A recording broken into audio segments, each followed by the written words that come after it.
മുണ്ടക്കൈ പുനരധിവാസവുമായി ബന്ധപ്പെട്ട പരാതികളിൽ സർക്കാരിന്റെ ഗൌരവമായ ഇടപെടലുണ്ടാകുമെന്ന് പുനരധിവാസ ചുമതലയുള്ള മന്ത്രിസഭാ ഉപസമിതി അംഗങ്ങൾ മീഡിയ വണ്ണോട്.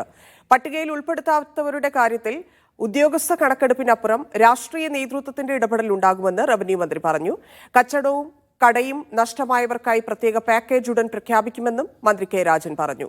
49 കുടുംബങ്ങളെ കൂടി ടൗൺഷിപ്പ് ഗുണഭോക്തൃ പട്ടികയിൽ ഉൾപ്പെടുത്താൻ മന്ത്രിസഭ തീരുമാനിച്ചു. മുണ്ടക്കൈ ഉരുൾപൊട്ടൽ ദുരന്തത്തിന്റെ 1ാം വാർഷികത്തിൽ പുനരധിവാസ നടപടികളിൽ ഇനിയും സർക്കാരിന്റെ ശ്രദ്ധ പതിയേണ്ട സ്ഥലങ്ങൾ ഏതൊക്കെയെന്ന് പറയാനാണ് മീഡിയ വൺ പരമ്പരയിൽ ശ്രമിച്ചത്. മീഡിയ വൺ ഉയർത്തിയ വിഷയങ്ങളോട് മന്ത്രിസഭാ ഉപസമിതിയിലെ അംഗങ്ങൾ ക്രിയാത്മകമായി തന്നെ പ്രതികരിച്ചു. പടവെട്ടിക്കുന്നുകാരടക്കം പുനരധിവാസ പട്ടികയിൽ ഉൾപ്പെടാത്തവരുടെ കാര്യം സർക്കാർ ഗൗരവമായി പരിഗണിക്കുമെന്ന് മീഡിയ വൺ പ്രത്യേക ഷോയിൽ പങ്കെടുത്ത റവന്യൂ മന്ത്രിയും വനം മന്ത്രിയും ഉറപ്പു നൽകി. ചൂരൽമലയിലെ ദുരന്തത്തിൽപ്പെട്ടവരും അതിന്റെ ഭാഗമായി മാറിയവരെയും ചൂരൽമല ദുരന്ത പാക്കേജിൽ ഉൾപ്പെടുത്താൻ വേണ്ടി വിശാലമായ മാനദണ്ഡങ്ങളുടെ അപ്പുറത്ത് സർക്കാർ ചിന്തിക്കുകയും ഉൾക്കൊള്ളുകയും ചെയ്യും. ചൂരൽമലയിലും മുണ്ടക്കൈയിലും കച്ചവടം നടത്തിയിരുന്നവരാണ് സർക്കാർ ശ്രദ്ധ പതിയാതിരുന്ന മറ്റൊരു വിഭാഗം. മീഡിയ വൺ ഉയർത്തിയ ഈ വിഷയത്തിലും ഇടപെടലുണ്ടായി.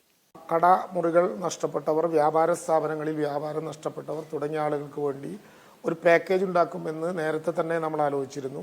നഷ്ടപരിഹാരത്തെക്കുറിച്ചും സർക്കാർ ആലോചനയിലുണ്ടായിരുന്നു. അക്കാര്യത്തിൽ വളരെ വേഗത്തിൽ ഒരു തീരുമാനമെടുത്തുകൊണ്ട് ഔപചാരികമായി അത് പ്രഖ്യാപിക്കും.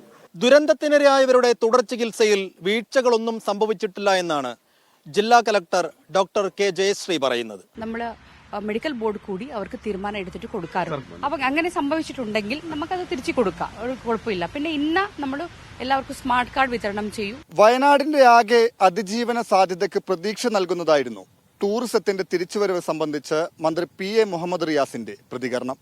വയനാട് സുരക്ഷിതമാണോ എന്നൊക്കെ സംശയമുണ്ടായി. പക്ഷേ കഴിഞ്ഞ ഡിസംബറിൽ ഞങ്ങൾ കുറേയേറെ വ്ളോഗേഴ്സിനെയും മറ്റും ഇന്ത്യയുടെ പല ഭാഗത്തുനിന്ന് കൊണ്ടുവന്നു. വലിയ നിലയിലേക്കുള്ള പ്രചരണം നടത്തി. അതിനുശേഷം ഇവിടെ വലിയ ഫെസ്റ്റുകൾ നടത്തി. ഇപ്പോൾ വയനാട് ഏറ്റവും വലിയ ഡൊമസ്റ്റിക് ടൂറിസ്റ്റുകളുടെ എണ്ണമായി. തുടരുന്ന പുനരധിവാസ പദ്ധതികളും പുതിയ പ്രഖ്യാപനങ്ങളും അതിവേഗത്തിൽ യാഥാർത്ഥ്യമാകട്ടെ എന്ന് തന്നെ പ്രത്യാശിക്കാം. മുണ്ടക്കൈയിൽ നിന്ന് ടീം മീഡിയ വൺ.